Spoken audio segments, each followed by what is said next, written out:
There we go. Guys, we are starting.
This audio's up a little bit.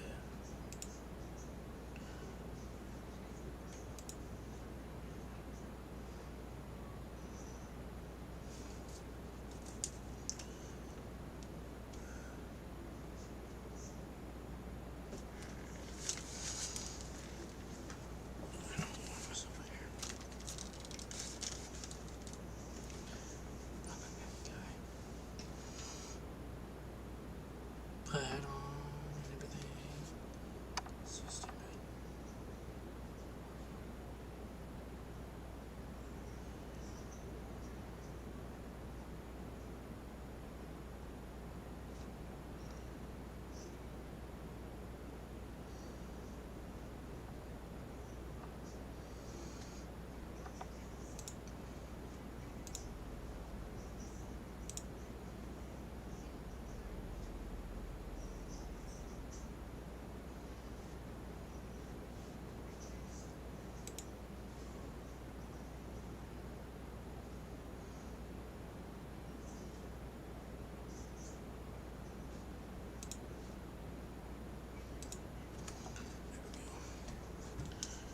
My phone doesn't know how to turn off.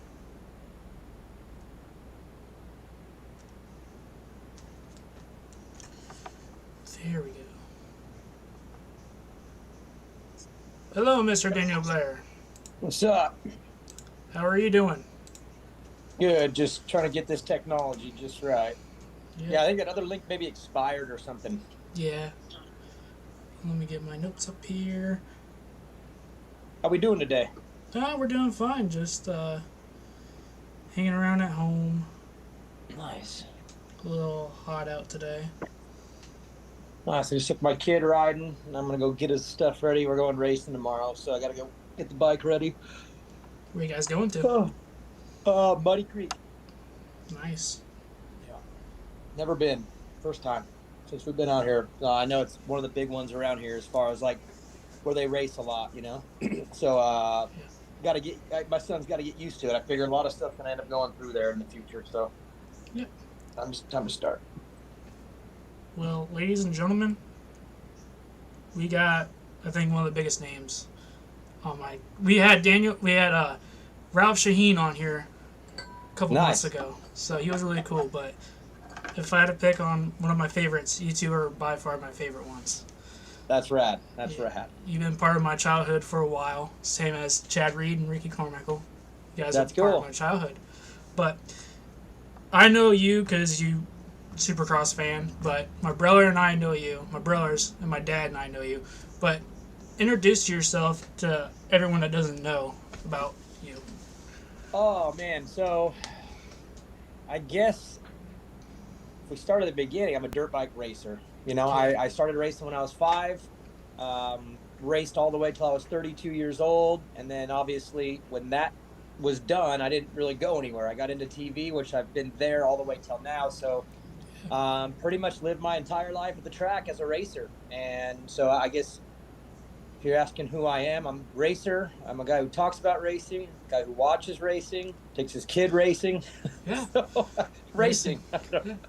Former That's Supercross it. and Arena Cross. Oh yeah, arena cross, good years, man. I loved arena cross, and my son does it now, and Yeah. we travel from whatever little town to little town has a race going in the wintertime. And no, it's any form of racing really does it for me. But yeah, if you want to be, man, if I want to get real with it, arena cross is probably at my core. Supercross, Yeah. obviously, not as much motocross. I didn't race outdoors very much in my Yeah. career, so indoor stuff, indoor with a roof. Yeah, I didn't. Yeah, I thought about it when I was looking back. I was like, I grew up with Chad Reed, Ricky Carmichael, and you guys, and Jeremy McGrath. I was like, Daniel Blair didn't really do motocross. He really No, he didn't. didn't. He was more of like a stadium racer. But Well, hey, even in the summer, I raced in fairgrounds. That's where it was for me. Yes. See, everyone's like, "What did you do all summer?" I raced at fairgrounds. Yeah. That's where I got to beat the McGrath, Carmichael, and Reed when I went to those things. So I could either go right outdoors, get roosted for 70 minutes and get 25th, or I could go be like the McGrath of Los Banos Fairgrounds. yeah, It's like I chose that route. It was yeah. good. My actually one of my buddies, my brother's buddy, his name is Zach Peters. He's actually getting his pro license. He's been riding around, and my oldest brother just had a girl last year, and I was like, he got to get rid of his dirt bike. He's like, oh, I'm just having a girl, man. I was like, hey, you don't see Daniel Blair, Ricky Carmichael, and all those guys get rid of their bikes because they have kids. You can still ride around. But yeah, I gave up riding. I wrecked one time, and it ruined me. What happened? What'd you hurt? I didn't hurt anything. I just ran into a tree. It is like it just. Me and trees have something in common. So is my brother. But I always said to myself, I was like, man, you need to get back on there. So I've been off and on. I have a 4-wheeler, so my dad got a 4-wheeler. He's like, so since you don't know how to shift on this, get used to speed, and just save up your money and get your own dirt bike. He's like, if you never, like, wrecked or gotten scared of gotten off that bike and you get back to it, you would have been pro right now. Like, you would have been racing locals and you possibly going, like, pro. Mm-hmm. I was like, yeah, I always thought of that, but I've been trying to get work on right there so I can get back to what I loved. That damn tree. Yeah. Tree. Yeah. Hey, stay off a 3-wheeler though. They're Yeah. dangerous, dude. Yeah, I'm but telling you, those things weren't meant to go fast. Anyone I've ever seen ride one of those gets hurt. So be careful. Yeah. Don't stay off the 3s. we have a Yamaha Warrior, so Yeah. my yeah, my uncle, yeah, he tried to do that. Yeah, he has a 3-wheeler. Yeah, he tried to. Yeah. Scary. He's like, you want to ride? I was like, no, I don't want to ride that. I was like, Yeah, I I'm heard good. stories. But, so, yeah, what you said about your reporting when you stopped doing that. So what was the, well, how should I say it? Like, what was the process of, like, you want to leave? Like, not leave, but just, like, just put all that behind and just do it your own thing. So what was the process of that? A lot of soul searching. I when you're working really hard at something, you're always kind of like focused forward, and I don't think you can see a lot. I think even like a rider, like when a rider wants to win a championship, they've got to block out a lot in their life and really just focus forward. And that's kind of how my life's been for a while. I was doing a lot of different things. I'm working for KTM. My son's racing. I got my podcast. So it's not that I wasn't distracted by things, but my focus was just so narrow in one direction. And this year, I think just became overwhelming for a few different reasons. And what it did is it gave me a chance to slow things down and then just look at life from above and really just get a better idea of how I got where I got, what life was like currently, and what maybe life I felt needs to be in the future. And it was the first time in probably 5 years where I actually got to do that and say, am I happy here? Am I happy being away from home?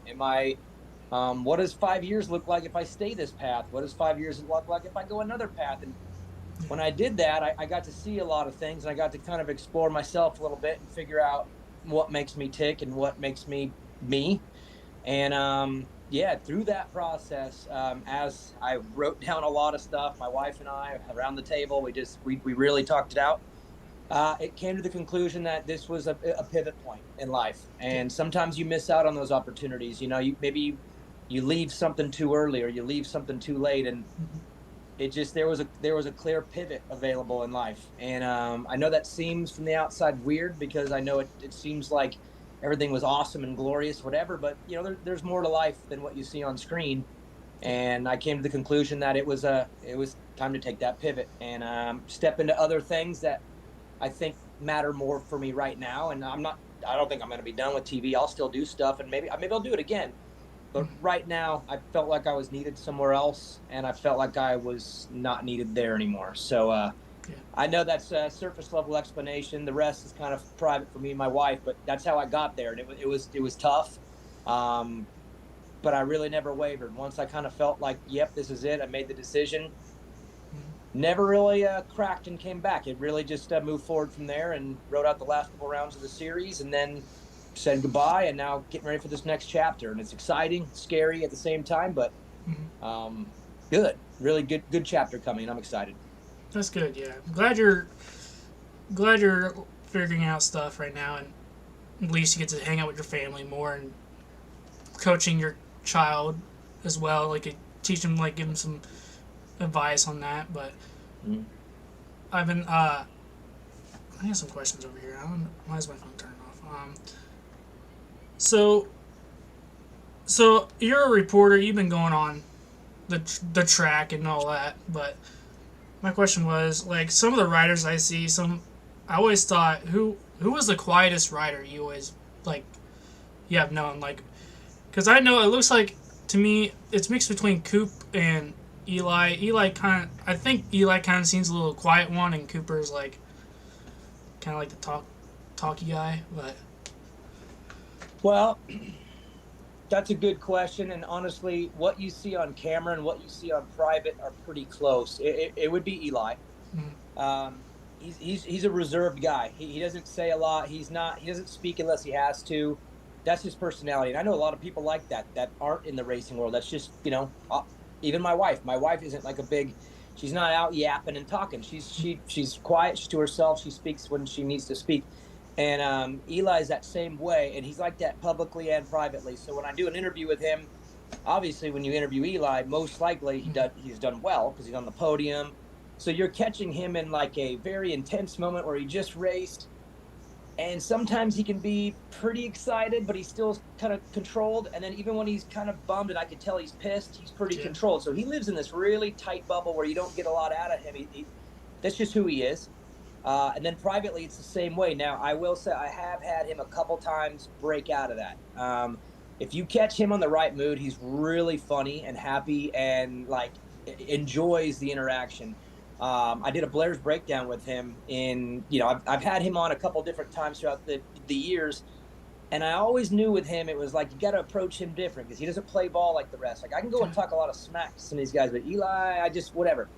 And I came in once with a little bit of a plan. If you go back and watch this Oakland Blair's breakdown, it was a little sneaky on my part, but I came in, I said, you know what, I'm going to come in hot with a serious compliment. I'm going to break the wall down. I'm going to give him a real big compliment. And if the wall breaks down and I can see that he's opening up, then I'm going to start going at him a little bit more. And if you go watch that one, I come in and I'm like, hey man, you did this awesome nose wheelie thing. It was rad, blah, blah, blah. And he kind of plays into it.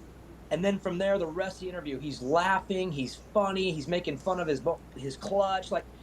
So I've been able to break down the wall probably once publicly for sure, probably 2 or 3 times privately. But for him, yeah, he's tough to read. He's very serious. He's there for business. Now Webb's different because I'm friends with him, so that one can be a little bit mixed. When you catch him in an interview, he's going to give you a professional interview. He blocks out that I'm me. I'm interview guy, right? And he'll take that. But then behind the scenes with him, he is super mouthy. Like he's always talking smack. He's got something to say. So yeah, privately he's a lot more open and fun and playful and in a group bagging on his friends. He's part of the crew Yeah. when he's public, but Eli is not. Eli's very singular. He's by himself, maybe with dad. So there's your difference between the two. But a good read because publicly both of them can be hard to read a little bit, right? Yeah. Coop, I can kind of tell that Coop is a little trash talky. Like, so is also Justin Barsha. Of course, he's Bam Bam. But there are some riders I always think like, okay, that guy kind of seems like he's a little talkative and he's also a little cheerful. But Ken Roxton kind of seems a little both. Like he's kind of like in the mood or not in the mood, but he's really friendly. But Ricky Carmichael, what was he like? I mean, I've known Ricky since I was a little kid, so it's different. You know what I mean? Like I've known him forever. But the one thing I always say about Ricky, and I've been asked this before, because people, he's the greatest of all time. So people want to know what's he like, what's he like. And the one thing that I have seen him be really good at is with fans and kids, especially if there's a kid there. And that means a lot to me because I have a kid. I coach a lot of kids. I'm at the amateur races, so I know how kids are. I know that they look at the stars of the sport like they're not even people. They think they're superstars. And that's the one thing I've always noticed with him is his interaction with kids has always been very like direct, and he'll engage with them. And and I've seen riders that aren't that way. I've seen riders that will go and talk to a kid and just be like, hey buddy, and kind of sign and do his part, and then that's it. They don't really feel comfortable interacting. And maybe it's because Ricky had kids, he's got kids, his are grown up now, but maybe that's it. But that's one thing that's always stood out because he's like the Jordan or the Brady of the sport. And when you look at those people, you don't really know, like, what would they act like around regular people? Are they cool? Are they fake cool? Are they really cool? Whatever. And so I've been lucky enough to see off camera what he's like, especially with kids and fans. And I would say that you'll all be pretty surprised by that. He's genuinely like a regular person, and immediately like is not the greatest of all time. He's just a guy and treats them like that. And I think that's pretty good because then kids are like, wow, these people are normal, which I don't think anyone thinks of these guys. Like if I met Michael Jordan right now, I'd be freaked out, and who knows if he'd give me the time of day. He might sign something and not even look me in the eye, or he might be like, how are you, man? What's going on? You never know. Yeah. And like I said, I've been able to see it, and he don't act like a superstar like that. Yeah, I got to meet him one time. Oh my gosh, I'm 20 years old. I was 4 years old when I got to meet him. Dang. Yeah, I have actually. I've been looking for it. It's a old poster we got. It was an old photo of him. It wasn't really like a photo, but he was racing a car at like a Mid Ohio road course track. Kind of like a rally cars, but it's like a. This is 16 years ago, then, right? So we're talking. It's like a rare thing you can find. It's like a local race, and it actually has Ricky Carmichael on it. And I was like, 2007, 8ish, right? Yeah, 7, 8, 9, that period. Yeah, I got to meet him. That's the only dirt bike rider I only famously met. But really? Yeah, but the funniest thing is, like, growing up watching those guys, watching you guys, I told honestly to Ralph that between those guys when they're battling James Stewart, Chad Reed, or Ricky, I was always cheering for Chad Reed. Like, I was the Chad Reed kid. Everything was Chad Reed. I had the action figures, where we call them, the dolls with the dirt bikes. I had that as Chad Reed, poster of Chad Reed. I have a hat somewhere of Chad Reed, but I always loved those guys. But that's wild. Hey, you know what's crazy? My whole life, even to this day, I always pull for whoever's behind in points. Yeah. It's just, I've been programmed my whole life to believe that a tight championship battle is what we watch for. I want to see who can rise in those crazy moments. So for me, I would start the season off equal. I'm talking my whole life, I've just been this way. But as soon as round one was done, I was always pulling for the one and second or third because I always wanted them to close the gap. And you can imagine that being hard doing TV all these years because it's like I'm supposed to just be watching the race and calling it, but I'm sitting there going, What does the Yeah. points look like right now? Ooh, I like this. This stay like this. Don't the order. No one pass nobody. This is good for next week. Okay. I always want the championship to tighten up. So I remember those days. Even it was Chad and James and Ricky, and it was I rooted for every night, whichever one was in third in points out of the two or Yeah. out of the three. That was just tighten it up, tighten it Yeah. up. So I would say 2023 Supercross season was pretty insane with how it ended or how it started. Did you even so? Of course, Eli is like the fastest rider out there, like with James Stewart. But did you even know he would be like if he didn't get injured, which was like a little weird for me to see because you never really saw that from him. Mm-hmm. Like a long time ago when he actually outdoor motocross when he hurt his like top, like his shoulders. Colorado. Yeah, the motocross track. Did you know like how he was about to like back to back? Would you see that in Eli? Because he didn't do that with Kawasaki. He was fast, but did you tell that when he joined Yamaha, we all knew that he was going to win a championship on Yamaha, but I didn't know it was going to be that like when he joined. Yeah, I always saw him. It's crazy. I predicted this even on Pulp MX like 4 or 5 years ago. I said, hey, Eli's going to end up on Yamaha. That's where he'll end his career. And Steve made fun of me because he makes fun of all my predictions. Mm-hmm. And I knew that was possible because of the Monster relationship. I knew that Monster would never, ever, ever, ever let him go anywhere. They would just write a blank check. You're staying with us.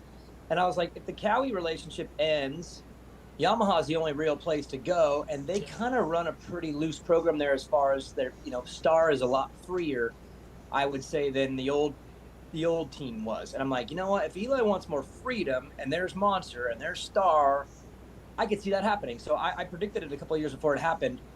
I never really thought about like how he would be on it because I kind of feel like he's going to be good on everything. So I never went like, oh, he'll be better. Oh, he'll be worse. I just see him as the type that will always be at the best of any bike he's on, and they're all in trouble all the time, no matter what. Yeah. So I knew he'd be competitive. Now, I didn't know 2022 last year he would be able to win 7 rounds and dominate and squeeze them out and skip the last round. I mean, he really, really, he handled his business.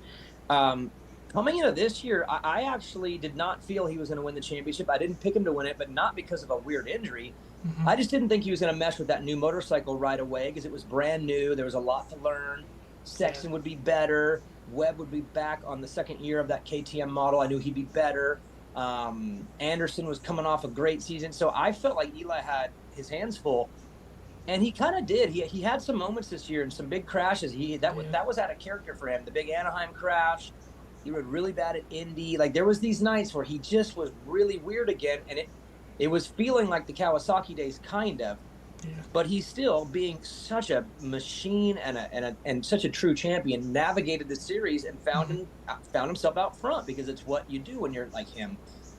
So yeah, I was prepared to walk into that last round at Salt Lake and just say 2 in a row, like how long you want to go, buddy? And then the weirdest thing I ever saw happen, ever in person or on TV. A guy like at his level overjumps a jump by like, what was it, like a foot? He didn't really overjump, right? It was so, little long. Like all day long, he's done 100 times worse than that. But somehow, the compression, the boot, the whatever you want, whatever it was, it just happened. And I remember thinking, like, this is fake. Like, I almost felt like I was sleeping the night before and, like, I'm going to wake up and then get ready to go to work. I'm like, this does not feel real. And it never felt real all the way through that whole thing. And then when I interviewed the team manager and he said, it's a torn Achilles and we're out. Wow, yeah. It was the weirdest feeling in the whole world because it made no sense. He didn't really do anything wrong. It wasn't like you can't go back and be like, oh, that was a dumb move, or, oh, why did he do that? Or it made no sense, still doesn't make any sense, and then it's over, and he's gone, and he's retired maybe, and then Chase went. It felt so fake to me, but it wasn't. It was real, and now the question is what does Eli do? What's he do next? He's very private, like we just talked about. He's not going to say a lot. Like if you're going to find out at the last minute with him, one way or another. Mm-hmm. I'll go on record with you and say I want him to come back so bad. Like I don't feel like that was a fair ending. I would rather him lose fair, Mm-hmm. like seriously lose fair, than lose like that. Because Yeah. then it's real. And Chase Sexton, I want Chase to have to beat Eli. And Cooper Webb, you want to win a title again, you need to beat Eli again. And Jet Lawrence, you want to come in and dominate, that's cool, but you need to beat Eli. I Yeah. don't think the sport, I don't think it's fair for the sport for him to be done, and I don't think it's fair for him. Yeah. So we'll see what happens. My hunch is he comes back. Yeah. And I want that bad. So. Yeah. He even said it when he even recorded himself live when he told the fans that about his injury.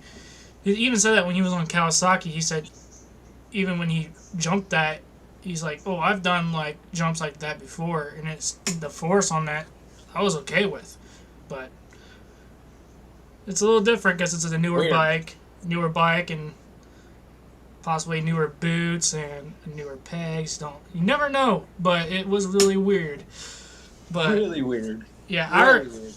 I predicted that Ken Roczen was going back on Suzuki. My brother wanted him to go back on Honda, to stay with Honda or just go on a KTM. I was like, no, Red Bull has enough riders. Like they still have Cooper, they have Aaron Plessinger, and Marvin, but I see him going back to kickstart Kenny, and then likes the bike. I mean, if you watch Mount Morris, he looked good on it there too. I tell you what, that bike, the whole funny thing about the Kickstarter thing, other than that, it's a good bike. Yeah. He rides it really well. I thought this year was maybe one of his better seasons. Like, he didn't win as much as he's done in the past, but man, he was in there every week, and that's big for him. So I liked what I saw from Kenny this year, and if he picks up where he left off last year, then he should be considered a threat again, in my opinion. Because he had a couple of years there where I think he had a lot of mental stuff going on, physical, mental, where he was not himself, but he was still good at times. But if that guy could stabilize upstairs, he could be a threat right away again. He's that talented. I think we just saw that, Yeah. So, let's go to a different question. What the heck is going on here? Sorry. It's all good. So, what was your, so you, of course, you said you work with KTM. So let's say you're in a mix between, what was your favorite dirt bike brand? Growing up, I was always a Honda guy. Yeah. And Suzuki's. Actually, I always rode 85s. I'd ride Honda and Suzuki back, and I was always between the two. I never really liked the Yamaha or the Cowie. They just weren't. I think those bikes were always a little wider and a little bit. I felt like not as agile, and I was always still little. Yeah. So for me, I needed a bike that was a little bit more agile, and Suzuki's and Hondas were always it. On big bikes, I spent a lot of time on Yamaha because they were the first four-stroke, and they were always, had such a good four-stroke all those early years in the 250s. So I would say Yamaha would get the nod a lot in my pro career because I just ended up on one so much, but I still never liked them that much. I always liked the Honda and the Yamaha until my last 2 years racing is when I went to KTM, 2014 and 2015, and it's hard to compare that chapter because at that time I was different. I was a vet. I was closing down my career. I was chasing money in arena cross. I wasn't pursuing like a dream. So I really don't know how good I could have been on a KTM because I never really had a good one. They were, stock bike, pipe, whatever. But I loved it at the end. I really, really loved it at the end, especially because the frame, I'm a big feel the ground kind of rider. Yeah. So I loved the fact that frame would stretch a little bit and I had a little bit of play with the ground. But I would say that my best results came on a Honda. I spent a lot of time on a Yamaha, and then but KTM was the one I ended on. And yeah, I work for them now. The bikes are nothing like they were then. Every brand has gotten so advanced now since 2014, 15. And I think they're all pretty dang good. I mean, it's just pick your flavor, but I'd say Honda would get the nod as far as that's what I've been on the most, had the most success, the most comfort, and yeah, if you look at the whole thing, 27 years I think I raced. I would say the Honda probably would be number one. Yeah, my first bike was a KTM 80. 80? Oh, was it 80 or 85? Was it? I think it was 85. That was a long time ago. Look at the year. They switched from 80 to 85. Every brand went up a little bit. I just don't remember the year when that happened. Yeah, that was my favorite bike. I've always been a KTM guy and a Yamaha, of course, a Chattery. But so, what's your advice for newer riders coming in that are wanting to start to locally race. And what advice do you have for me too to get back to what I once loved? And Love that question. That's what I'm doing now. I work at a track called Next Level 101. I'm actually becoming a partner there. And our big objective there is to help new riders and young riders get going, get started, and get them set on the right track. And the first thing you need to realize, and this is good for you too, because I mean, anyone that wants to get better, it's not even just racing. It's anything in life. It's what we call the hour meter, yeah, the time you put in. If you ride a motorcycle right now and you put 10 hours in, you're going to be as good as 10 hours can give you. If you do 100, you'll have 100. If you have 1,000, you'll have 1,000, and you can see like how much better you can be with more time. That's priority one, but priority two right behind it is what you do in those hours. If you just go out and ride and do the same thing that you did yesterday, yeah, you might get better just because you're a little more comfortable, but you're not actually going to get better because you're not working on anything. So yeah, I think a lot of problem that people have nowadays, this is just at public tracks, private tracks, whatever, is they do the same thing. They unload, they get their gear on, they ride, they load up, and they don't even think about like, what did I work on? What did I get better on? You know? So I look at the word practice as being like a very powerful word, and I think people need to take it more serious, which practice means to practice things, not just practice. So if you're a new rider getting into the sport right now, or if it's you want to get back into it, or if you're an intermediate and you want to go pro, it's what you do inside practice that matters. It's not just practice. What are you working on? Are you working on your controls? Are you getting better at front brake? Are you getting better at your clutch? Are you getting better with your standing, your sitting, your jumping? Like, what are you working on to get better? You have to be doing something. And then number three, the third most important part is the range of the things that you're practicing. So like right now, if I have a beginner and I'm coaching a beginner and we're working on a couple corners, I'm working on them holding onto the front brake and the clutch around the entire corner at all times. yeah, Then I'm having them work on taking their hands all the way off of those. Then I have them stand. Then I have them sit with their leg out the whole time. And I'm pushing all the range of all the different ways you could do it and pushing that because they're all uncomfortable. And if you can get comfortable doing all of them, then when you put it together and you ride the way you want to ride, you'll be better. So ride as much as possible.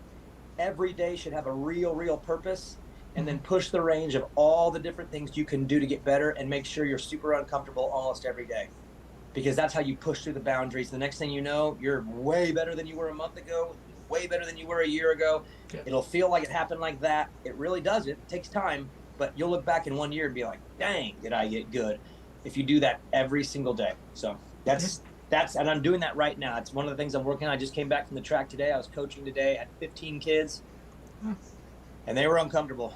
We were pushing them. We were making them do some stuff, and they were uncomfortable. And by the end, they were getting better, and they were getting faster, and they were getting more comfortable. I could see their confidence. But at the beginning of the day, we pushed them out of their comfort zone a little bit. By the end, they were all ripping pretty good. Yeah, I've taught myself that always push against your comfort zone, unless just don't take it way too hard on yourself. But not on risky stuff. Yeah, but push yourself that comfortable. Like if you want, like I think about doing right now is like write down what you want to work on. Like right now, I just want to work on shifting. Like this day, I want to work on shifting. Next day, I want to work on turning. Well, I have a four-wheeler, so I want to work on leaning and turning. And then shifting, I want to work on that. So I'm going to write everything down when I get done, so I can get back to what I think I love. Can I give you a little secret? Yeah. I'm working on something right now, and I'm experimenting with my son. But I've been documenting everything that we do every time we practice. What are we working on? How did it go? What did we learn? What do we work on?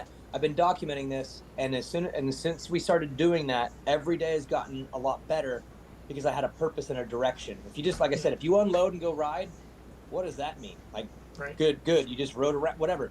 But if you actually have a purpose and you write it down and you go over it and you're disciplined and you keep notes and you track it, man, it's magical because it seems like every day you just get more out of it, and then you compound days because you're on the notes, you're in your notes, and you know that when you're done you have to make your notes. And what are you gonna do? Write down, oh, I didn't do crap today? You can't. So like I'm working on something right now with my son and kind of experimenting with that method too. So it's cool you brought that up, and I think that's what you should do is document what you're working on and make sure you write down how it went, good or bad. Yeah. Because you need to be able to go back to that day and be like, oh, that day I worked on this and this is how I got better.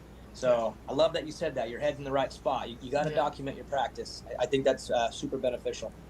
Yeah, I've always thought about. I always want to go back. Like if my buddy told me, he's like, if you had a time machine, what day or year would you go back? I don't know what day I crashed because I was a wee little kid. I told him, I was like, dude, I'll go back to the day when I crashed.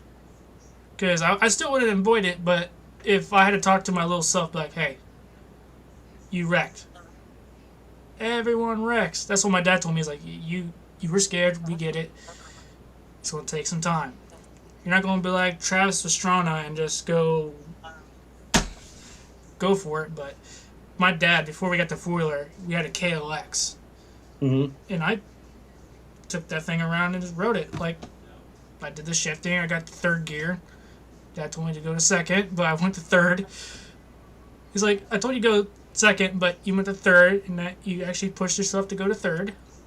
You feel comfortable? I was like, yeah. And then, of course, I had surgery, and then I had to go. Dad's like, well, I had to get rid of the bike. Mm-hmm. And so he's like, oh, we got a four-wheeler now, so here we go. So let me ask you this: if you get back on a two-wheeler, what do you want? What are you gonna get? I don't want to go anything cheap because I've been looking at KTM's. I was like, I can't afford this. So I thought about, you know what, we should get like a trail bike because they have a power band, so I don't have to worry about whiskey throttle. They're pretty funny to watch, but I don't want that to happen myself. But I was like, you know what, if I want to get a starter bike, I want something my size. I want something with a power band, so I don't have to worry about. It'll still get jumpy, but not as what four strokes will. Yeah, But more controllable. yeah, so I'm a mix between a KTM or Yamaha or a Honda. Every bike's my favorite, but I always rode a KTM. KTM has always been my favorite brand. Are But you in Ohio? You said. yeah, I'm in Ohio. I live in Ohio, born and Nice. raised. So are you a Plessinger fan? Love Plessinger. AP, the cowboy from Ohio. Yeah, I love AP. He's a pretty cool guy. He's the Yeah, best, man. yeah. I grew up where I'm living at right now. I live in a small town, and we got like I don't know 1,500 people here. But yeah, if I was looking at a bike, it'd be a trail bike, and then get used to the speed and shifting. I'll definitely look at like a four-stroke 250 like my brother had, and then if I feel a little comfortable enough, get 450. But I don't want to go like do a 450 automatically. But Yeah, you got to work your way there. You don't want to go right to yeah, those. I don't even me after all these years. I don't ride that much, but whenever there's a yeah, 450 and I hop on one, oof. yeah. My brother made that mistake. When he lived in California, he worked for Yamaha. Mm-hmm. And of course, he gets me jealous. He's like, "Hey, we got to meet Chad Reed." I was like, "Stop!" But he said That's that cool. he bought a CRF 450, and he's like, "I'm not buying another one." So he got rid of that and got a KTM, like four-stroke 250. He's like, "This is way better. This is my speed." And he's like, "Well, how I was riding with the four-stroke looked like I was drunk." 'Cause he's like, "I couldn't handle it." Wasn't safe for me or anybody around me. No, every time he leaned it to go do a corner, he's already on the ground No, before even the we don't want corner. that though. No, Another good bike is the 150 two-stroke, the ones that come. You can take a 125 and bore it out, or you just get the 150. yeah, I mean, I know it seems like a 125 type two-stroke, whatever, but man, that might be the most fun bike ever because it's got a good power band, but it still sings like a two-stroke. So just keep one of those on your list too as a maybe. If the 250, the 450 is the way to go for sure if you're performing and you want some power. But man, those 150s, that's a magical bike too. So my dad and I are thinking about putting our money together and getting a YZ 490. My cousin, 490, what year? what was that one that Travis Pastrana just rode? I think it was. My dad told me Was it a Yamaha or did he ride a DRZ? it was a Yamaha. Oh. Let me look real quick. Yamaha 490. So I know the 490 was an old bike, but I mean, I'm not connected enough to say if they got a current model, but I know the 490 was an old bike. The one that my dad wants to get is an 87. 87, okay. Yeah, my dad's bike was an 87 490. He's like, you want to make some ruts? You want some? Go get that. I was like, we can do like a father and son thing where we could put our money together, and then That'd be cool. we also want to do it with a truck too. And I was like, we're going to be spending a lot more money on a truck than a dirt bike. But yeah, how was your Father's Day? Something's got to take the bike. Something's got to take the bike. You need both. Yeah, how was your Father's Day, by the way? Which day was that? It was last Sunday. We were about to do the podcast, and my dumb self was like, "Oh, it's Father's Day." Oh yeah, no, well, that's it. I can't even remember that kind of stuff. I'm really bad. And I got told, I think that morning, it's Father's Day, and I think we went to lunch and dinner and hung out with the kids and all that, and I didn't even know. And I'm not big on that kind of stuff, but my family, so I'll play and do it for them. And I always mess up Mother's Day because I forget. I remember birthdays, and I remember Christmas. And that's about it. Everything else ends up being forgotten. So yeah, when it came about, I think I found out that morning. Yeah, and I had lunch, dinner, activities, and I was like, what? I thought I just had a free day. Yeah. I had I took my father out. We shot some guns, and we just did our own thing with my oldest brother and my dad and I. We just hung out. But Nice.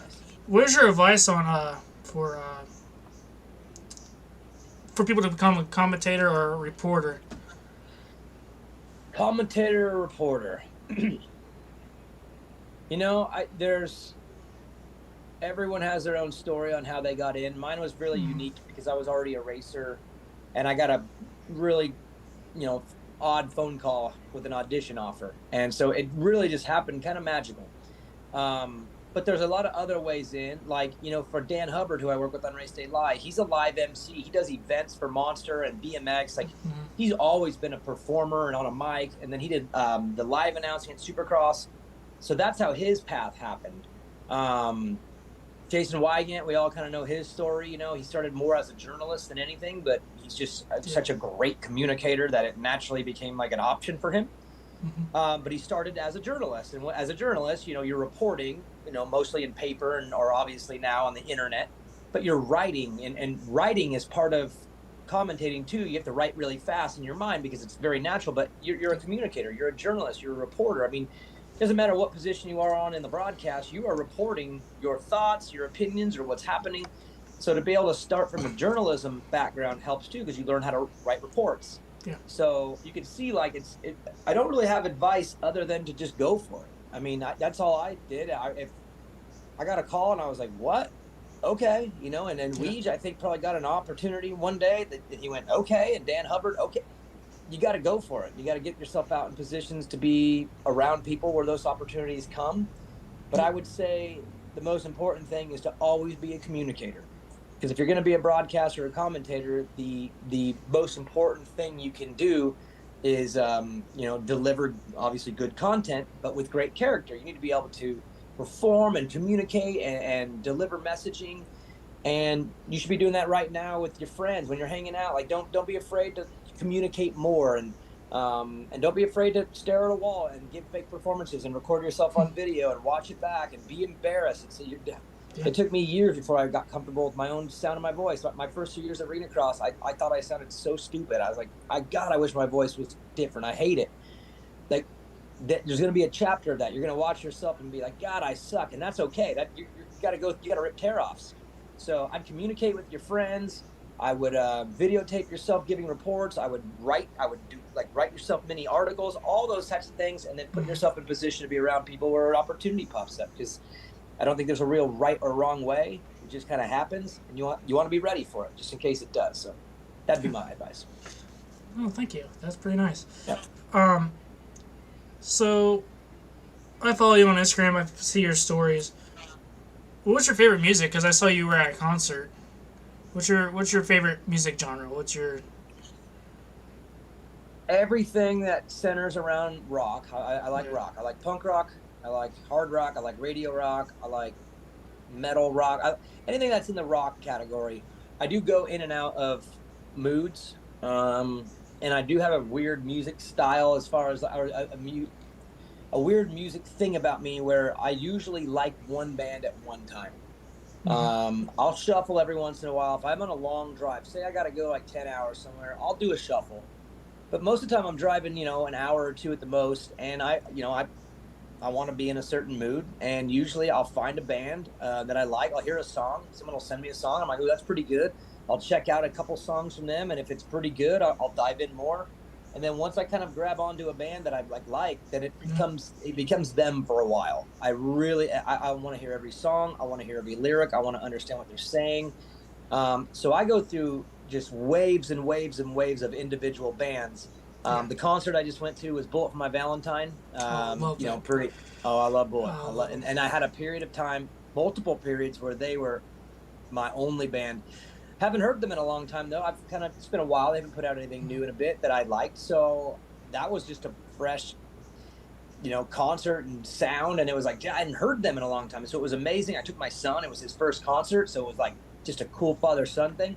Yeah. But I would say right now, if you would ask me today, the band I Prevail, or the band We Came as Romans, probably those would be the two that I would say have been on repeat in the last few months, pretty heavy. Like I said, I'm a weirdo. I'll listen to them only for 4 or 5 months until I find a new one to take its place. So I'm on those two right now. Yeah, I think you and I have the same taste in music because I like Prevail. I Prevail, but Love my like I'm really like I'm old school because that's why my dad and mom always played like Twisted Sister. I actually found Metallica on my own. Like my dad wasn't a real big fan of them, but since when they came out with the newer single, they just sound kind of the same. Like it's kind of like the same Metallica. I was like, I still like it, but I would say my go-to favorite. I think the recent metal band I just found about was what was it? All That Remains. They're cool. Yeah, I just found them out. But right now I'm listening to more of like a Metallica, of course. Like if I was talking about old school, I'm definitely listening to like Pantera or a Skid Row. But Oh, yeah, Sebastian Bach, dude. That's probably my favorite singer. but right now my favorite metal band right now I'm listening to is Avenged Sevenfold. I like them. That you'll be on them for a while too. They have so many good songs, and I remember the very first time I heard them, they had the song "Fat Country" was on Madden 04, the PlayStation game. I used to play Madden 04, and man, that's where I first heard Bullet for My Valentine. They had a song called "These Four Words." Avenged Sevenfold had "Back Country" on there. Man, there's a bunch of. I think Seether had a pretty good song on that video game. But yeah, Avenged Sevenfold for me started back then, 2004, 2005 time. Yeah. And they went through some crazy transformations. I know they have a new album out right now, and I have not heard it yet, so I can't pass judgment. But all their old stuff was pretty wild because they really were outside of the box. They didn't do they took from the old, but integrated it into the new, and really went with this thematic they're amazing. And now a good buddy of mine, actually he's one of my brother's best friends, is on tour with them. He's a tattoo artist, and he just tours with Avenged Sevenfold. And I'm, fingers crossed, supposed to go see them live in August, and I'm supposed to have backstage passes. So nice. Fingers are crossed, because I'd love to meet those guys. I think they're awesome. Yeah. M Shadows is obviously, with a voice like that, I mean, he's just so individual sound. Like I love Avenged. They're awesome. But I haven't been into them in a long time. That'd be a fresh sound for me. I'd be like, dang, I haven't heard them in a while. That'd be cool. Yeah. That's funny how you brought it up with the Madden games. Like some of these bands, like you wouldn't even know. Like I played Madden. Like the first Madden I played was 07. But MX vs. ATV had those rock bands. Like, I already knew Nickelback before even Untamed came out. I still like Nickelback. I have a record player on to my left over there, and it has like Fleetwood Mac and all the old school stuff. But some of them are country. But yeah, some of the games I played were like nowadays like they have EDM and rap. Like Madden has rap songs on there, and I was like, it's not what it used to be anymore. I loved it when it had a lot of rock. Yeah, because the rock, it was punk. Rise Against was on there. Yeah, Rise Against was on MX vs. ATV and Madden. I think, yeah, the rock, that kind of rock actually kind of gave like the feeling of the game of like, oh, so mad, like you feel like you're playing the game, like you can feel the intense. But MX versus ATV Untamed, like I played like Unleashed, like the older one, and I still listen to. I play it still on my Xbox One. I was like, it's not. I was like, honestly, I do like. I don't play. I don't listen to the music while I'm like racing. But Untamed, some I don't know what they did or something like that, but the music to when you're racing kind of gives you like it feels like kind of brings out the racing a little bit. How? Okay, so you might have to help me with this. A couple years back, my brother and I went into the studio and recorded 2 songs for MX vs ATV, but I don't remember which one it was. Do you remember which one it was? The Man, it might be Untamed. I don't remember the year. I mean, it shouldn't have been that long ago. 4 or 5 years ago, maybe. what was the song called? Thunder Rain. Thunder Rain. By Main Event, and then we had a song called Noise. No, maybe it was called Noise. I don't know. I know Thunder Rain. That was when we actually went to Arizona. They flew us in and paid us to go into this studio with a really good producer and do a song for the game. I just don't remember which one it is. I don't have my laptop open with me right now, but it's one of the most recent ones. I'd say at least 1 or 2 of the most recent releases. Yeah, I'm not sure. Trying to look it up. It just shows like rain mode, like there's rain in Supercross now. But yeah, I'll have to look it up. I'll DM you and send you when I figure it out. I'll go figure it out. Yeah. The old school like games that have like the old rock stuff. It kind of gives me the vibe. Like I think it was Unleashed, one of the MX vs ATV, Crossfade, one of the old rock bands. Oh. Cold. Their song called Cold was actually really good towards that racing game. Like it went well how I was racing and all that, but some of the songs. That starts out, looking back at me, I see. Yeah, I remember them. That was back like Breaking Benjamin days when those guys came out. Crossfade didn't have a lot of good songs. I think they only had probably 2 or 3, but Cold was by far their bad. Man. Cold was by far probably their most like viewed and listened song. Yeah. That's crazy. Yeah, what I really meant to say is I'm sorry for you can't I love Crossfade. I've been trying to look for that album for like a record player. I still can't find. I guess I have to go on the internet and find it, but yeah. That'd be a hard one to find, but that was a cool song. That was a cool time too. Time. Yeah, I'm also a NASCAR fan. Like I have like diecast, like this light over here is with diecast stuff inside of it. But do you remember one of the older video games, one of the MX vs ATVs, maybe even like the first or second? Do you ever remember a band Systematic? Systematic. Oh, they have a really good song. It was on the video game, and anyways, the guitar player for that band was the producer for me and my brother's band. That's they played Ozfest. They were signed to Elektra. They toured with Metallica. The band was called Systematic. And they had a great song that ended up getting on there. The riff was yeah, I know what you're talking about. That's Systematic. So that the guitar player was our producer. Yeah, so, that's pretty cool. Pretty cool. Yeah, the NASCAR games I grew up on was NASCAR 07 to NASCAR Inside Line, but their NASCAR game right now is not really good anymore. Why not? What happened to it? Oh, there was a bunch of glitches where you be racing just out of nowhere, your car be in the air. Like I don't remember. Yeah, like I'm literally like driving first place. No one's behind me because I'm too good, but I'm like 15 seconds ahead. Next thing you know, I'm in the air. I was like, who wrecked me? Yeah, you're like, how did that happen? I was like, I'm Chase Elliott. Who wrecked me? But I was like, nah, the game was so glitchy. Even NASCAR is not even happy about it. So they just actually, I think they sued one of the guys actually just left the. Like a developer or something? Yeah, a developer just left. Like he just quit. Oops. And someone's coming back.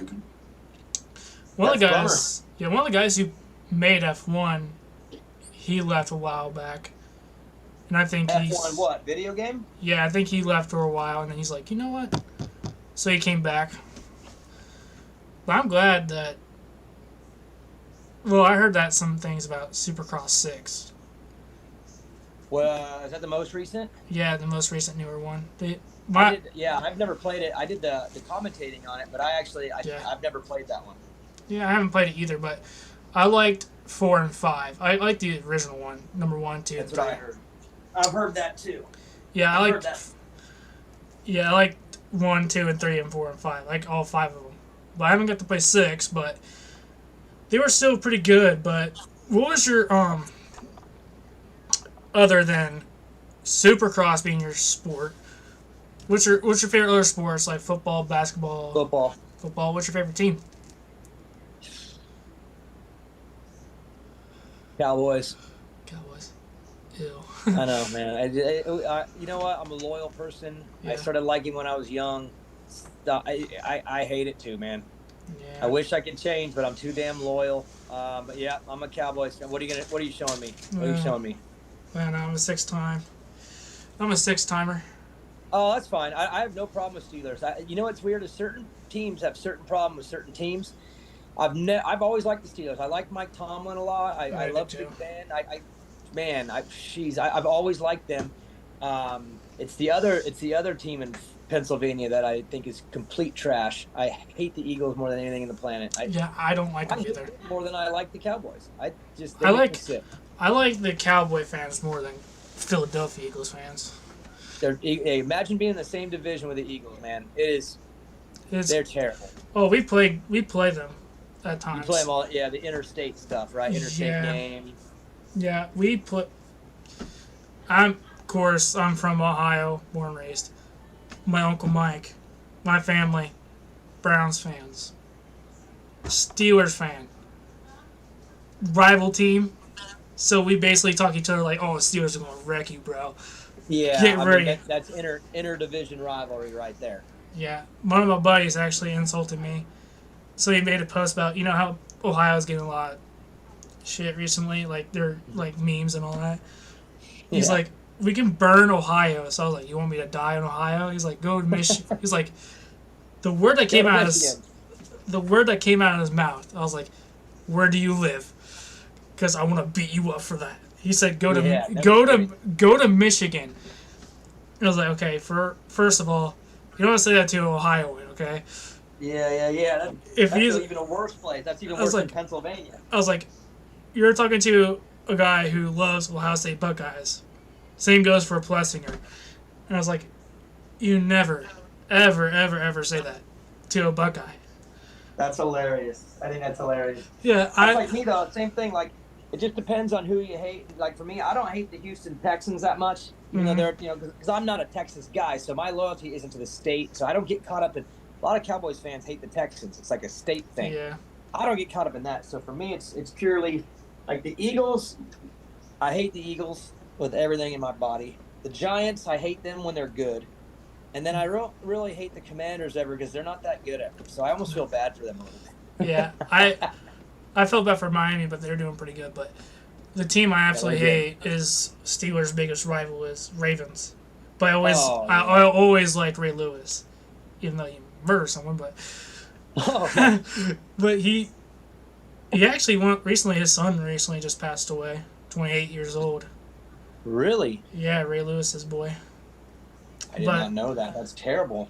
Yeah, the way you said about Texas, like you're a big fan of Cowboys and you're not originally from Texas. That same goes for me because I'm a Longhorns fan.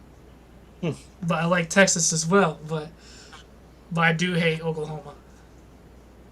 See, a bunch of Cowboys come from. I never liked Oklahoma either, but they always draft from there. So I've learned to like them because a lot of Cowboys players come from there. Yeah, a lot of Buckeyes I've been seeing is a lot of Buckeye players are going to like the Saints. Saints been grabbing them. Seems like certain teams, like Alabama players, always end up in Baltimore. Georgia players are starting to all end up in Philadelphia, and that's pissing me off because Georgia's got a good program right now, and Philly keeps grabbing just Steelers, over and over. The Steelers just picked up one of the Georgia guys. He ran Which one? I forget his name, but he ran a faster time on the combine than Patrick Mahomes. Really? He's a 350-pound lineman. Really? ran a faster time in the combine than Patrick Mahomes. That's wild. Yeah, I was like, wait, the Steelers just picked him up. I was like, Kansas City's gonna hate us. But yeah, some of these guys are like absolutely crazy. So other than you like in your sport, what was the other question? So, of course, this is probably happening. Chase Sexton to Red Bull, KTM. That's all. I mean, I've heard that from a lot of people, and I haven't heard anyone say it's not happening. So I'm just going to go ahead and Okay. assume it is. Yeah, we'll see what happens because we got till next year. Well, we got outdoors going on right now. Mm-hmm. Well, we got till next year to figure it out. Mm-hmm. So we talked about previous season. What was your thoughts on it? I mean, like I said, I think it was set up to be pretty dang good there at the end with Cooper and Eli and Chase, and then we lost Cooper, we lost Eli. Boom, boom. Chase got it. A lot of people were like, "Oh, he kind of lucked into it," but they also kind of lucked into having a points lead on him. He was better than them a lot this year. He just caused a lot of things to happen to himself, and obviously that falls on him. You can't take the blame off of him. Yeah. But let's be honest, he spotted them a lot of points. So I had a hard time accepting that. Oh, he got lucky and didn't deserve it, because it's like, well, Yeah. yes, he got some help. He did get some help. That's you can't deny that. But I can't say he got lucky, because the guy just kept getting up. He kept getting up, and he kept getting points. He kept himself within range, and the next thing you know, he was there. So Yeah. I give him credit. He's the champion. He won it, and he earned it. But you can't not say that he had some help along the way. I mean, he had, Cooper and Eli, those crashes, those injuries at the end. I mean, that gave him a chance to take it at the end, but he stayed in it. So, but I do think that does put some pressure on Sexton for next year, Mm-hmm. because Jet's coming up. Cooper's going to be back. Eli, Hope's going to be back. So if they're all back, then it's a great opportunity for Chase to go and win it again, and then cement his legacy as, I really am the guy. And that's a lot of pressure, because the rest of the field is good, but Chase is, I would say, the most complete right now. I mean, today at this very moment, Jet's never raced a 450 on Supercross, a lot to learn. Kenny has his issues. Coop's probably going to a new team. Eli, if he does come back, is coming back from an injury. So everyone's going to have their challenges. But Chase is set up right now to go in and do great next year, and kind of, cement his legacy as a true champion. And I think earn everyone's respect. If he can go in there and back it up, Yeah. I think everyone will be able to respect even the title he just won. Like the people that don't want to give it to him all the way, Mm-hmm. if he does it again, they'll all come around, because and they should, because he earned it. I mean, at the end of the day, the math don't lie. He had the most points, and you got to get there, and he got there. So Yeah, I think the scariest crash I saw was Aaron Plessinger. He was really lucky because way he landed too. That was pretty scary. what? Hey, did it seem weird that he dove head down? Like, I thought he was Yeah. gonna put his arms out, but he actually tucked Dove. and caught the back of his head. Like, that was wild. He was lucky, but Really lucky. I'm happy to see that Justin Barsha got a win. Really happy that he got a win. I was always like, I kind of liked him, kind of didn't like how he rode, but I was like, it's Bam Bam. We expect it's Justin Barsha. But I was like, I always liked him because I never raced him, yeah, so I didn't have to like him or not. To me, I was just from the fan's perspective. Yeah. He's entertaining, man. Yeah. He's entertaining, and he don't care, and he'll do whatever he wants to do every time, and he'll say he's growing up, and he don't grow up. He's still him, and I love that. I don't want him to change. He's great entertainment. There's not going to be anyone else to be Bam Bam. It's just going to be There's Justin. no other Bam Bam. There is no other Bam Bam. I always been saying this to my buddies and my dad. If there's one rider I feel bad for, it's Austin Faulkner. That dude. I saw him last week. I talked to him. I give that guy a lot of credit, man. Yeah. I mean, he's been through a lot, and I feel like a lot of it lately has not been his fault. And he was out there grinding, putting in his work. And, I mean, for him to keep doing that after everything he's been through, you got to respect that guy. Yeah. He hasn't been on at 450 yet, right? No. Is he going to be... Has he ever talked about being on the 450, or is he just going to stick with 2? Well, I think the plan always has been to go, but he just has, I think he's got to get over the finish line for it. I think they want to win a 250 title. You know what I mean? It's one of those things where Yeah, I think it's like he wants to go, but he can't. And they won't let. It's just he needs to finish this thing out. And I you when you get hurt so much, it wears on you. You end up being like not as good. And he keeps surviving these things, but you got to hope that one of these times he can just finish the season without another injury because you just never know how many more until he's just over it. Yeah. I'm giving him a lot of credit for how much he's hung in there, but it's got to stop. Yeah. He needs to have a good season because I think if he does, I think he can win. He's that good. Yeah. I could tell he can. I could tell he can win, but it's just he just wrecks, man. I just feel bad for him. But do you think we'll ever see a number 4 out there? Because Blake Baggett was number 4. I don't know what happened to him, but Well, you got to win a 250 or a 450 national title. So no Supercross. You pick a single digit. You got to win. So uh, Hunter, if he wins this year, he'll keep 96. I don't think he's going to change. He's kind of cemented that as him. If Jet wins, he won't change. So next year you might have some changes, like depending on who wins. If Deegan wins or RJ wins, I mean, yeah, we could see it. It just depends on the rider, though, because some riders don't want to take a legendary number like that because they feel yeah, like. But then some do. Like Plessinger took 7, yeah, and it's become him. At first it was weird. I'm like, dude, that's Stewart's number, man. But yeah, now it's AP. Like it just time goes on. Even Baggett became number 4 to me. yeah, When I saw 4, I thought of him. So if someone takes it, it's like even like 2. I mean, 2 was McGrath, yeah. Villapoto, Webb. Like who's going to be the next 2? Like Right. what if Webb retires the next year or 2, and then Deegan someday goes, I just want to be number 2. I mean, it could happen. I mean, who knows? Yeah, These guys change numbers, and like Adamson Sorello, I never thought he would leave 92. I thought he would keep 92 forever. yeah, But he went 9, which that was Ivan Tedesco, and so I don't know.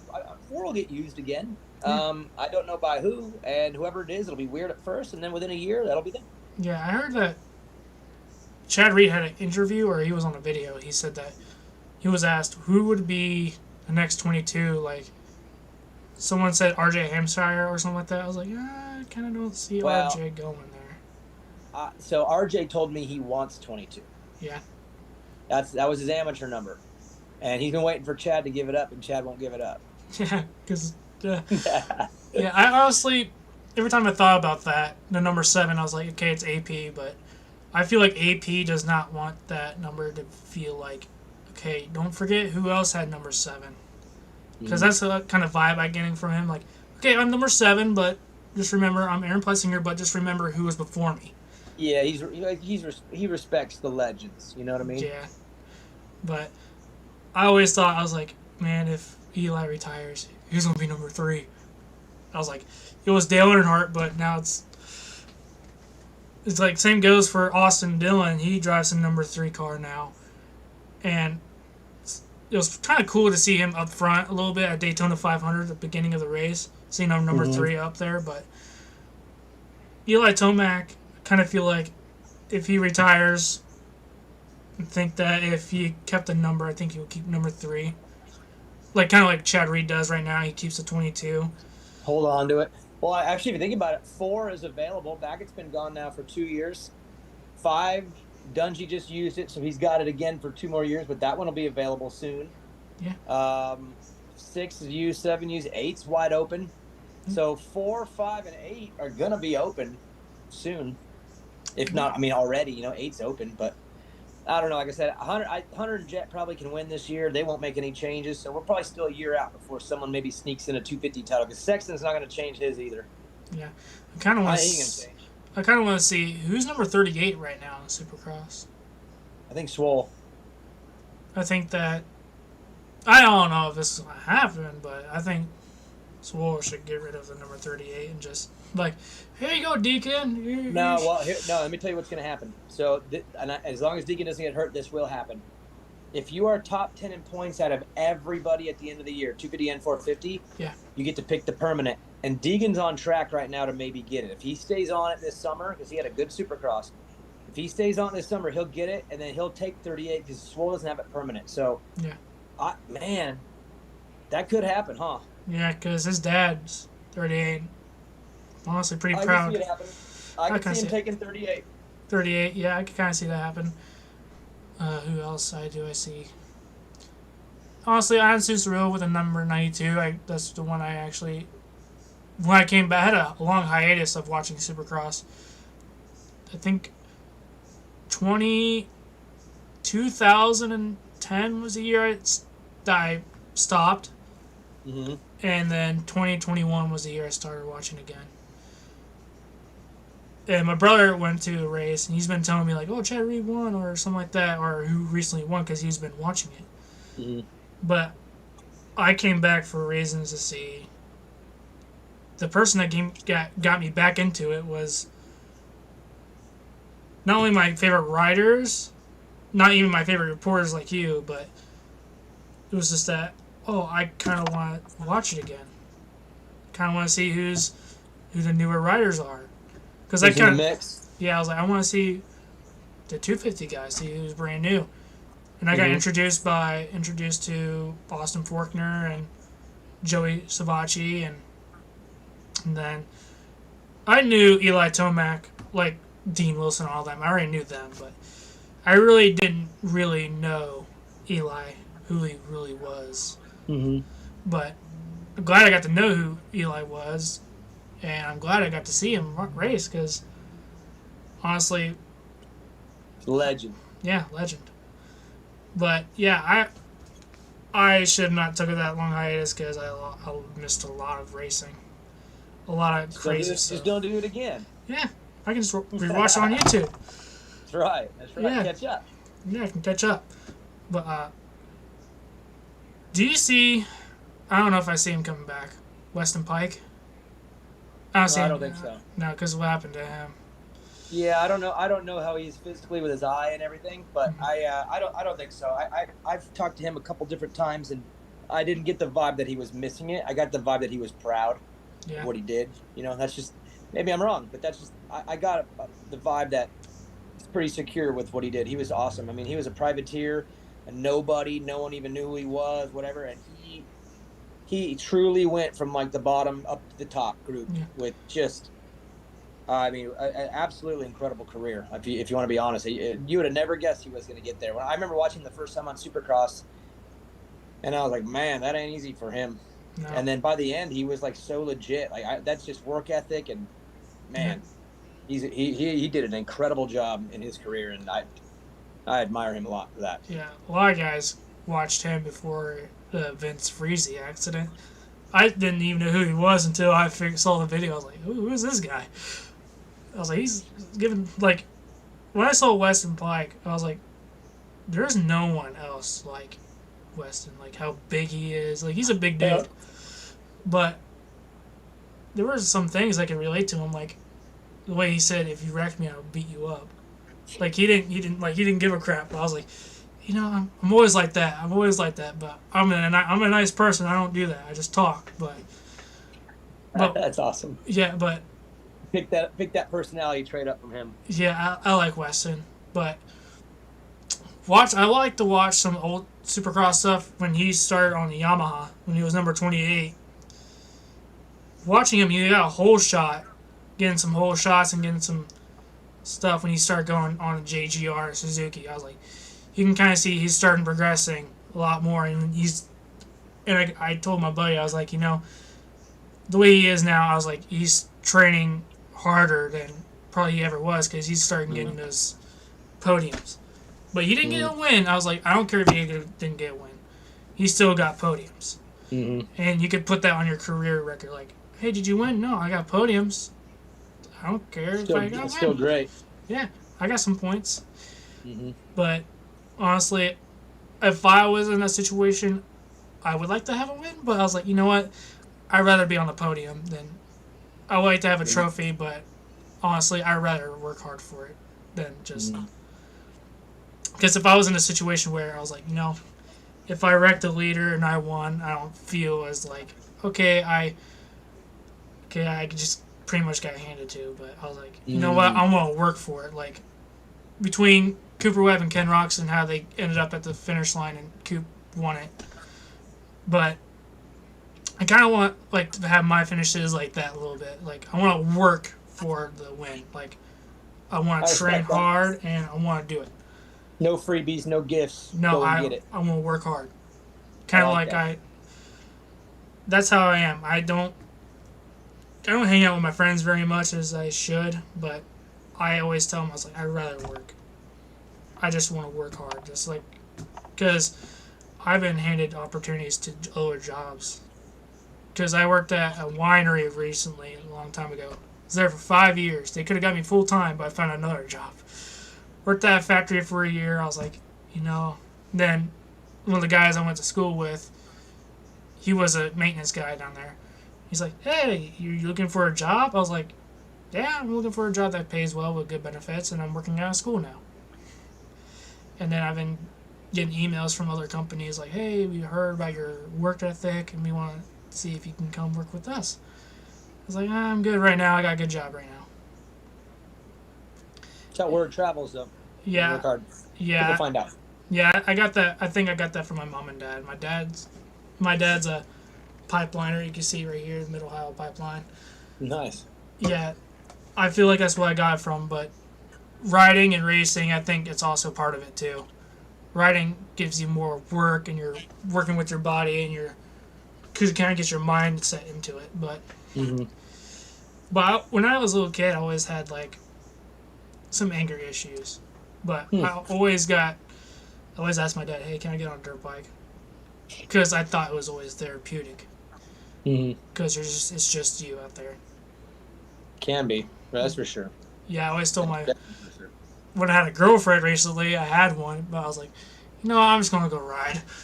I don't want to deal with you right now. It's usually how it goes. Yeah, that's what I told her. I was like, hey, if you don't hear from me, I was like, I'm probably outside just riding around. Funny.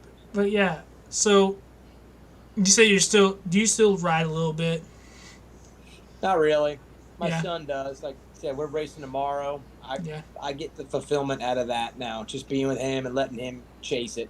Yeah. When he does a good moto, I feel good. Like Yeah. I feel those same good feelings, and that's good for me because I'd rather put my energy in him because I mean, however much time I'm spending on my own bike, that's time I could be spending on his. And that's not, and that doesn't mean I won't ride. I'll ride here and there. I mean, I got a bike coming to me right now that's I'm going to be using for a different purpose with KTM. I'm going to be coaching some of my riders on a bike that they can fly in and ride with Supercross suspension.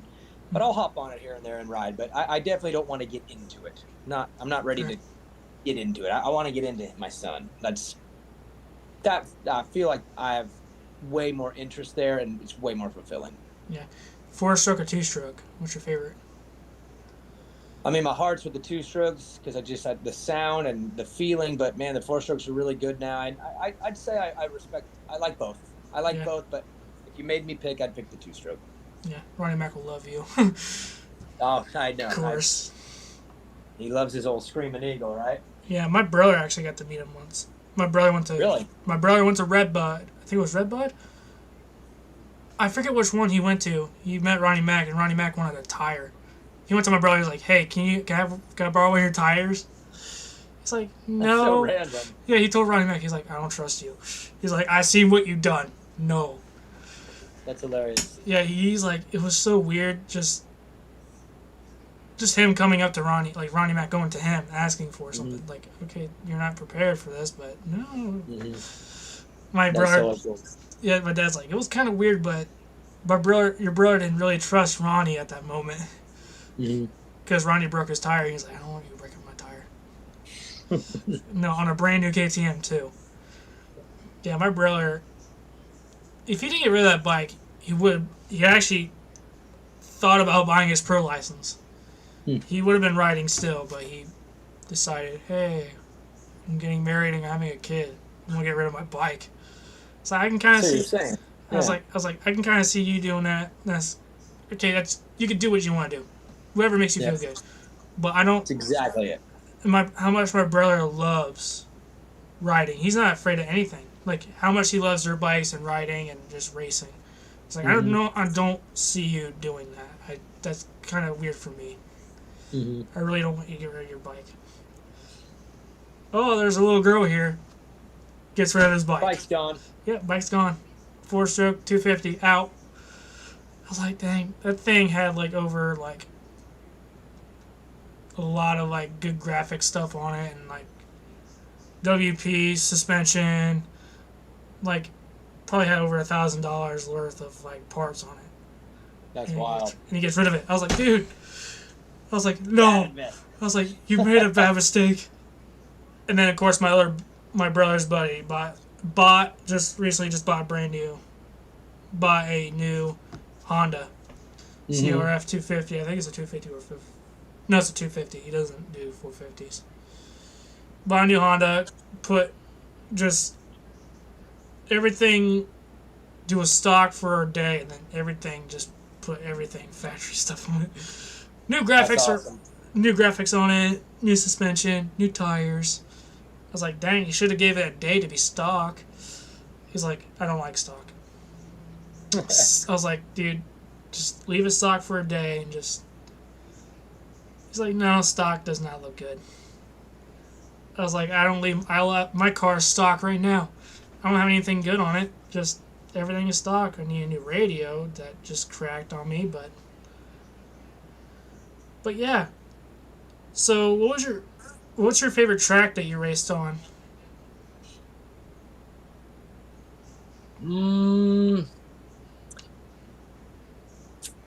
It's a good question. I really like this racetrack in Portland called it's PIR. It's Portland International Raceway. They do this race called the Thursday Night Motocross. Mm-hmm. It's like a big giant supercross to me. Big jumps, good dirt, some big berms, but it's kind of an outdoor track. So I would say that's the one. Remember, I didn't ride outdoor much, so I can't really appreciate outdoor tracks. I never liked them as much. Yeah. And supercross tracks always change, so I can't really pick one of them. I definitely feel like I always did really well in Houston as far as like the stadium. I always liked the dirt there. I always had good results there. But yeah, Thursday Night Motocross in Portland is probably my favorite. Yeah. That's pretty cool, yeah. So you're arena cross. I can see you got a championship back there. And another one up there too. So that was 2015. Yep. Wow. That's same one. One's the plate and one's the another. Oh, plate. okay. So yeah, same title. My one and only. Were you part of a team or were you part of a sponsor? Me and Stank Dog were on a team together. We were on motorsport.com KTM. Oh, nice. Yeah. I forgot about Stank Dog. Dang. The dog. Yeah, he won the straight rhythm that Ronnie was part of. Yep. Won that championship. Yeah, some of these guys, man, seeing you right now makes me feel a little old because you were racing when I was a little kid. Yeah. Well, I feel old too. I'm 40, so. Yeah. Wow. I feel old and I am old. You're 2 years younger than my stepdad. Yeah. When did you go pro? 1998. I was 15. That was when my brother was born. Really? Yeah. I was 15 and very stupidly turned pro. I was really good on a mini bike. Hopped on a big bike and turned pro because that was just the dumbest decision that could be made at the time. Yeah, I was born. I look back on that one and yep, that was a big oops. I was born in 02. You were born in 02? Yep. 02. Dang, all right. 21, man. That's awesome. Yeah. Ever since growing up. Supercross has been my favorite sport. Football, I lost interest in football now. Oh, really? Yeah, football. Like in general? Well, honestly, it's a mix between NFL or college. College, I will never get rid of out of my head. I love college. It's just the politics they brought into it. I can't watch NBA anymore. I don't like NBA anymore. I haven't watched NBA in a long time. I used to be a Kings fan. But yeah. I kind of do watch MLB once in a while. Not a big huge fan of. I'm a big baseball guy, but not very much. I wouldn't watch MLB very much. I'd rather go to a high school baseball game. Mm-hmm. But college football is by far my favorite football conference. Yeah, league. I like Clemson because I moved over by Clemson. So now that I'm over here, I feel like I'm a Clemson guy. Yeah, they're not bad. Just because I live 30 minutes from them. So now I'm like, I feel like a Clemson fan. I don't even know one player on the team. Yeah, I lost some interest in sports. I was a big, huge soccer guy. lost interest in that. I don't know why. But I started getting back to it. But I'm losing interest in football. It was just the politics that got back into it. Like college, not so much. NFL got into a lot of it. So did basketball. But if I want to watch something that didn't involve politics, I just want to just watch and have fun. Supercross and NASCAR. Because there it is. There was no Simple as politics. that. It's just a sport that you can enjoy and watch and just have your. If you were having like a good day and you just didn't want anything to interfere it, like, oh, we're gonna have some stuff from politics. But no, NASCAR was never like that, or Supercross.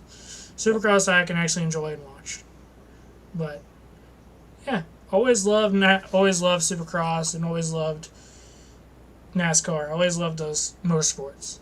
Motorsports is by far my favorite. But so, are you watching any other motorsports? I actually don't at all. You know, to me, it's football and Supercross. That's pretty much it. I'm two-dimensional, I guess you would say. Yeah. So we talked about Jet Lawrence and Eli Tomac. You could tell that Jet Lawrence is really fast, really focused, and so is Eli. Eli is pretty fast. Now, if we get them for... Do you think that Eli Tomac and the Jeffrey Hurlings race will happen?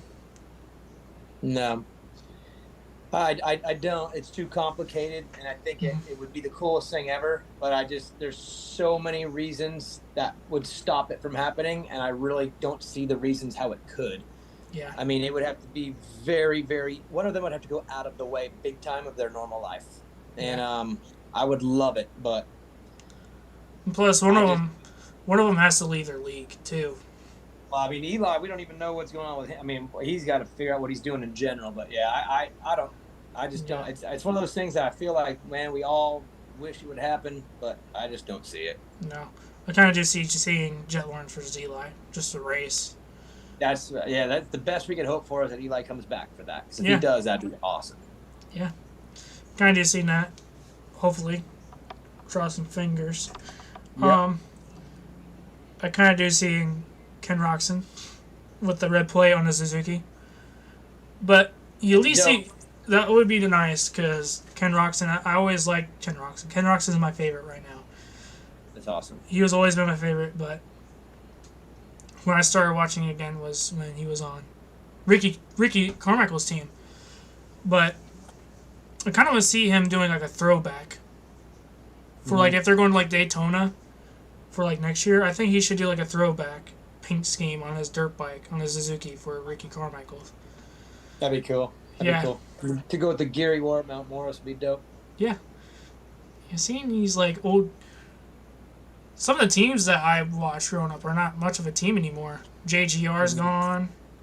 Who else? What was Chad Reed on when he was for Yamaha? Sam Manuel. Yeah. And then HRC is still a thing.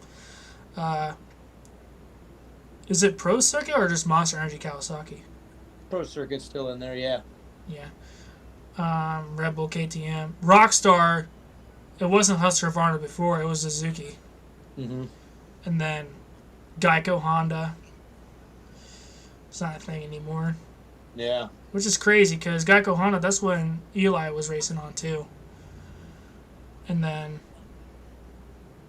Yeah, that's what I felt like. Geico Honda was still around when Jet Lawrence was 250, before he was number 18. I think he was 82 or 81. 83. I think 83. Yeah, 83. They had a lot of riders on that team.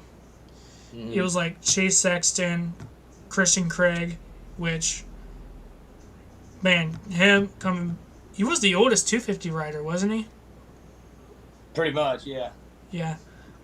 My dad just made up random age numbers, and I looked it up. I was like, dude, he's in his 30s. He's racing 250s. But my dad didn't really know. I was like, the only one who didn't really know. I was like, he really didn't give up on it. He just left.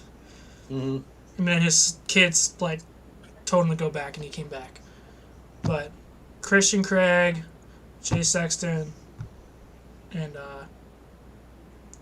Jet Lawrence. Who else was part on that team? I think it was just those 3 guys. R.J. Hampshire. Yeah, before he went to Husky, you're right. Yeah. But now I'm really happy to see what Husky has now. Since I got... I wasn't used to seeing Eli on a Yamaha, and I got used to it when they got the newer bike. I was like, okay, I'm really comfortable with him on Yamaha. When Jason Anderson came on Kawasaki, then Malcolm went on to a Husky, then Dean Wilson left Husky for a Honda team. I instantly just got comfortable with it. I was like, okay, these guys are going to come back and possibly get a win, better trainers. But seeing Malcolm Stewart on a Husky just made me feel like, okay, we're going to see a Stewart as a champion again. We're going to see a Stewart a champion again. Mm. But we could tell that he was working hard, training hard, how he raced. And then Christian Craig comes to 450, joins the Rockstar Husqvarna. He got injured. Yeah, he got injured. But hopefully next year we can see that Christian Craig gets a win. I'm really hoping to see him get a win. Mm-hmm. Jason Anderson, he got a couple wins when he joined Kawasaki. Justin Barshad, he can get a win just bam, of course. He can just do what he can do. Ken Roxon, my buddies and I had a disagreement about him on the Suzuki. My buddy's like, he's never going to get a win. I was like, Ken Roxon, like how... He got the one. That's all he needed was the one. Yeah, like how Ricky said it. Like, Ken Roxon can get a win on his own. Like, he doesn't need help. That's how I said it, too. I was like, Ken Roxon get a win. It's just how he trained and how he's working on the getting his, like, training hard and how he's riding. Now, I got a little nervous on how he got to that jump and almost slipped off that bike, but really glad to see he was back on top. But I want to see a red plate, possibly a championship. But I'm not going to predict that. I want to predict that he's going to have a red plate. But I think we can count on another good season. There's a reason for everybody to be good next year and back. I think that's what we can hope for. So Kenny will be better. Just as long as we get Eli back, I think we'll have what we're looking for. Yeah. But man, hey, we gotta close this one down. I'm getting text from my wife to get out of the house. They're waiting on me downstairs. I'm a little past time. So. Well, everyone, go follow his Instagram stuff is on the link below. Go follow him, and thanks for coming, man. Dude, it was awesome, man. I appreciate it. I'm glad we could do this, dude. And maybe if we get up near Ohio, one of these races, give me a DM. Shout out. I'd love to meet you when we get close to you. All right, thank you, man. See ya. Right on, bro. Thank you. See ya. There we go. I hope you guys enjoyed that. That was pretty sick. Thank you guys so much for watching. Hopefully you enjoyed how long we were live. Holy crap, we were live for a while. I didn't even see how long we were live. An hour? Oh, that's not bad. Well, thank you guys for watching. Hopefully you enjoyed. Let me see. Give my guys Instagram.